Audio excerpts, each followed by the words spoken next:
Welcome to my channel, guys. Today we've got another video on process serving. This is gonna be kind of like a series. I'm gonna get started. We're gonna try to go for 3 videos a month. We're gonna cover in depth several topics on each video. About 8 months ago, I put out a video on how to become a process server. If you have not seen that one yet, I will link it up here somewhere, but check that one out. I go through several steps on how to become a process server, the benefits of it, and cover a bunch of stuff in that video. It's a fun one, check it out. But this video specifically is going to be on how to obtain your first client.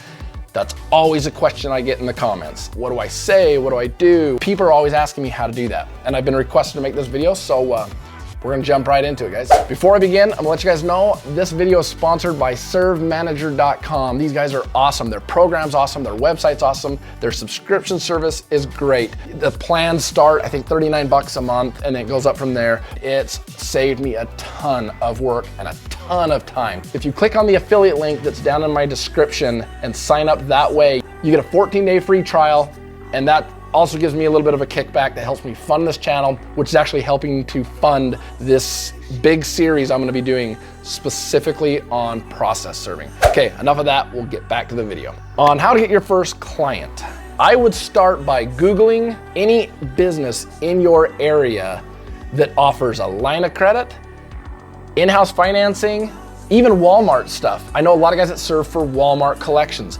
Find the area you're willing to cover and map it out. Say, I'm gonna go to these places because they're close by home. Start there. I'd map out 5, 6, 7 places. Take a weekday. You don't wanna go on the weekend. Take a weekday, go in the morning right when they open up, and show up looking sharp. You wanna look sharp. You wanna look like you know what you're talking about. Before you go in, you're going to want to ask yourself a few questions, because I can tell you they're gonna ask you these questions.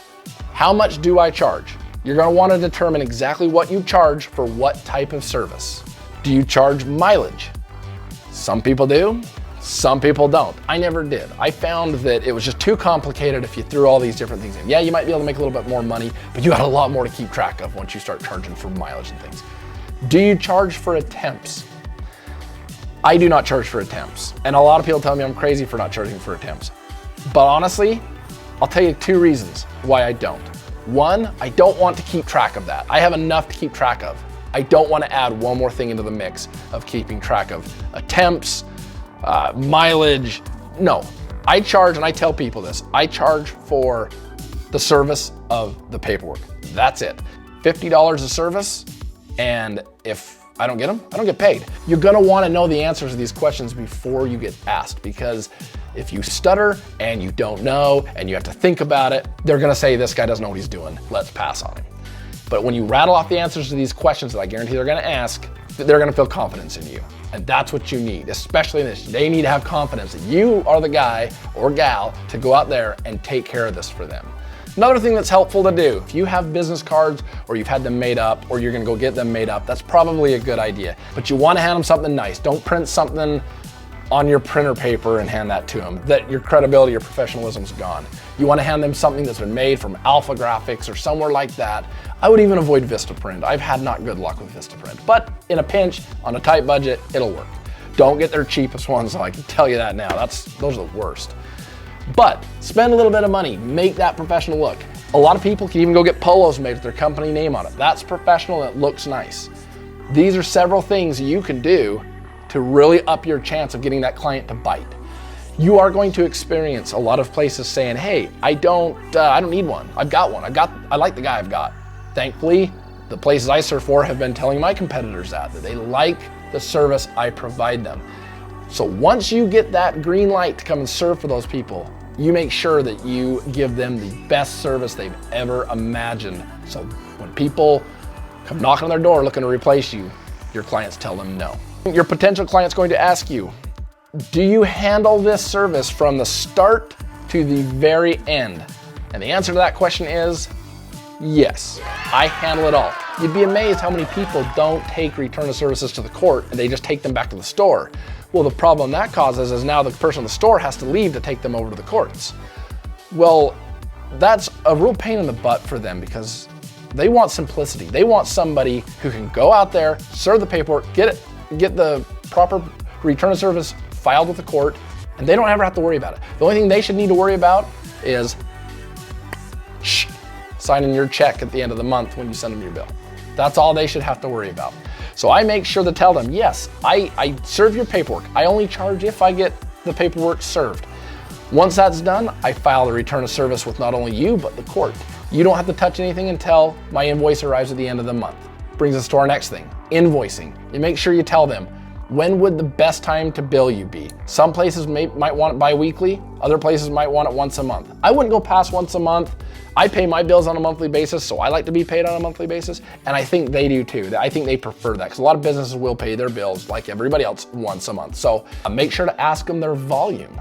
You don't want to turn down anybody, especially at the beginning. You want to get those contacts, you want to get that experience. As time goes on, you'll realize that if somebody doesn't have enough volume, it's sometimes not worth it to go long distances just for a couple of papers a month. That sometimes it is. That's a personal call, make that decision. I find myself being a lot more gung-ho when I've got 15 services to do for the same company. It just makes billing easier. It makes everything easier, and I'm a lot more motivated that way. So I would ask that, but I wouldn't let that hold you back, because you don't want to turn work down just because they don't have no services, especially at the start. So we'll recap this. Search Google for any business that has credit in your area. Show up early in the morning on a Monday, where you open the door, you go in, you look sharp, you look professional, you say, hey, I'm wondering if you guys are looking for a process server. I'm taking on new clients. They may tell you no, they may tell you yes, but if they tell you no, you leave a card with them. If they tell you yes, they're going to ask you, how much do you charge? Do you charge for attempts? Do you charge for mileage? How often will you attempt? How far do you go? These are the questions they will ask you. You need to have those answers predetermined before you walk in that door. After they ask you those questions, you either ask questions or make statements. I handle the service from start to finish. I make sure that all paperwork is filed with the courts and with you. I'm on my cell phone 24 hours a day. You need anything, you call me, you text me, you email me. What's your email? What's your contact info? You need to make sure you get all these things so you can give them the return of service just like you're gonna give the court. Guys, this is a fun business. Once you land that first client, you're gonna love it. You're gonna go out there and just knock them out. You'll get those papers served in like 2 days. And when that client gets those return of services emailed to them within 2 or 3 days, they're gonna say, holy crap, this dude, I'm glad we picked him up, because he is smoking it for us. Because you are the link between them getting their money back and not getting their money back. They're gonna love it.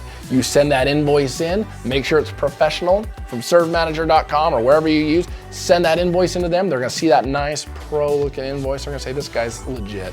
Glad we picked him up. He's already smoking things. And then when the next competitor comes through and knocks on their door, they're gonna say, sorry guys, we already have the guy or the gal that we want. We already have them, somebody squared away working with us that's doing a good job, and we're not letting them go. If the potential client ends up telling you no, follow up with them. Give it maybe a month. You'd be amazed how planting that seed thinking, oh, there's another option than the guy I've been using. Some people don't want to switch just out of laziness because they know the person, or they're like, well, they've just been doing it forever, so we'll just keep using them. They don't want to switch for reasons like that, but once you follow up with them and say, hey, I'm still here, and I'm persistent, and I'm not going away, you might be surprised when all of a sudden they're gonna say, oh, this month I think I'll give just half the papers to my current server. Let's try this new person out. They'll give you half. And when you have all your return of services done within 3 days and the other guy didn't, you might find your way working right into his slot and taking his business. And that's good for you, that's good for the store, it's good for the business, it's good for everybody. Guys, I appreciate you tuning into this video. What a fun job. Being self-employed is absolutely fantastic. It's just a fun, all-around lucrative gig. Get more involved with it. Check out my other videos if you haven't. Subscribe to me if you haven't already. We'll cover another topic.